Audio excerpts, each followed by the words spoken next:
Alright, so for the previous video I showed you how to build a city. There's one component I also missed out, which is when you build a sanctuary, you get this symbol, right? This symbol means rather than having 4 buildings to have a city, you only have 3 buildings. But again, 3 buildings should have a combined power of 7. That doesn't change, but you only need to have 3 buildings. So in this case, if I didn't have a trade post, this still qualifies as a city because I already built a sanctuary and I only need 3. So that automatically qualifies as a city. Alright. So now let's come to power. Power is a very, very interesting piece of currency in this game.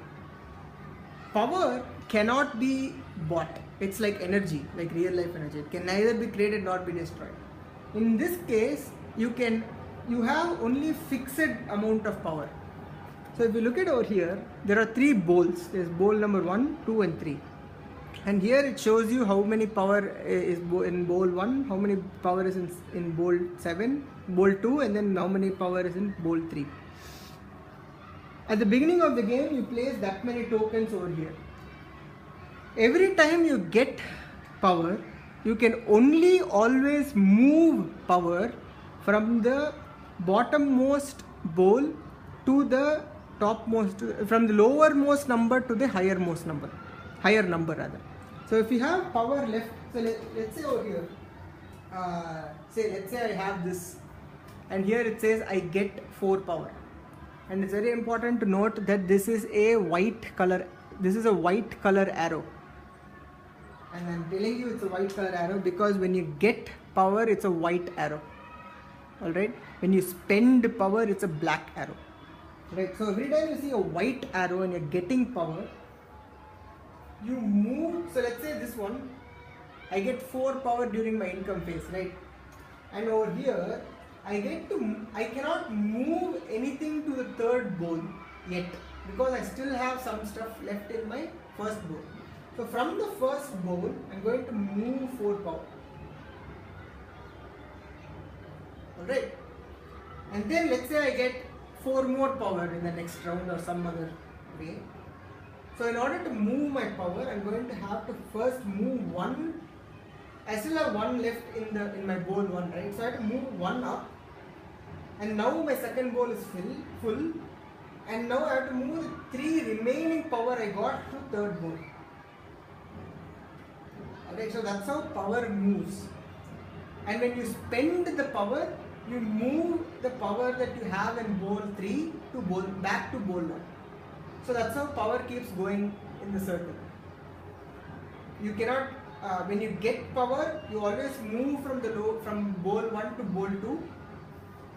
And once bowl 1 is empty, only then do you move from bowl 2 to bowl 3. Alright. So that's how power works. And power is especially used over here, where you can spend 3 power to buy bridge, to buy priests, workers, gold or work. And when you have a lot of and you can only spend power that is there in bowl 3. You cannot spend power that is not there in bowl 3. There is also another way you can spend power, which is called expending power. Like I said, you have only limited number of power. So you can only have like 12 power tokens in your game. But you can expend power, and that's what this action means. For every, so let's say you have 2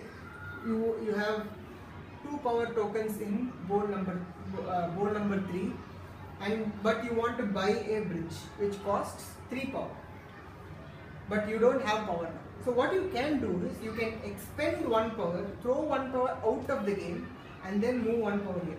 So for every power that you're expending, you get that many power move into the bowl.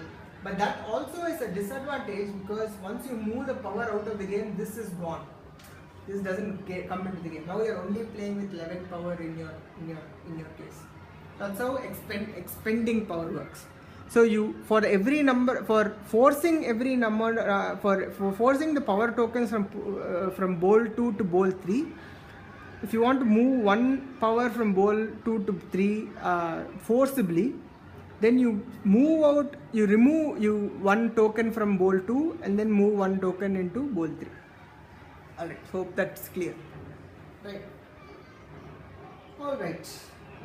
There is also a conversion rate going on with power, which is if you spend 5 power, you get 1 priest. You can automatically get, and this is not considered an action. You can do this anytime during the game. So you can just expend 5 power from 3 to, so it's a black arrow again. It's a black arrow. From 3 to 1, you can move 5 power, get a priest, or move 3 power, get a worker, or move 1 power to get 1 gold. There's also a conversion rate of priest to gold, which is 1 priest can be converted to 1 worker and 1 worker can be converted to 1 gold. Alright. Okay.